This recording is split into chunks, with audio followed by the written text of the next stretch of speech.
Եվ ես ուրիշ բանից եմ ներվայնանում, ժողովուրդ ջան, որ այսքան սարքել ենք,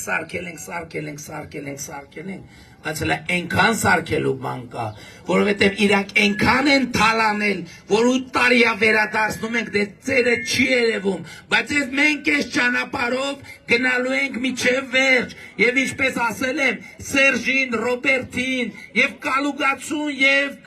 բանին, Գագոին, ոնց որ իրանք եղել են երկու բոթասի մակարդակի, մենք իրար հետ իրանց պետք է հասնենք երկու բոթասի մակարդակի, որ իրանք երկու բոթասով յոլակ գնան եւ դալին իրանց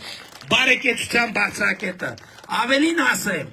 մենք վերջերս Կոտայքի նախկին մարզպետ Գագիկի Փեսա, Կարապետ Գուլոյանի դղյակը վերադարձրել ենք, բռնագրավել ենք, հիմա դա պետական է, հիմա դա իրանց է չի, հիմա ձերն է ժողովրդի դեմս Հայաստանի Հանրապետության կառավարության, բայց առաջիկայում շատ ավելի մեծ իրադարձություններ են սպասվում, ինչպես ես 2021 թվականի նախընտրական արշավի ժամանակ խոստացա, որ Հայաստանի Հանրապետությունը բաժնեմաց կունենա Զանգեզուրի պղնձամոլիբդենային կոմբինատում եւ դա արդեն սեպտեմբեր-հոկտեմբերին հունիսին ասցի, սեպտեմբեր-հոկտեմբերին տեղի ունեցավ։ Եվ իմիջայլոց 2018 թվականից 2025 թվականը Զանգեզուրի պղնձամոլիբդենային կոմբինատը 300 միլիարդ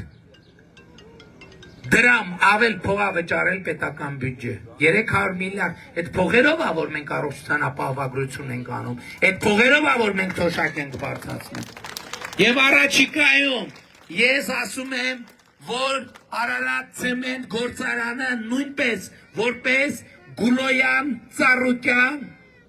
կլանի կողմից ապօրինի յուրացված գույք կվերադարձվի Հայաստանի Հանրապետությանը եւ կպետականացվի, կազգայնացվի։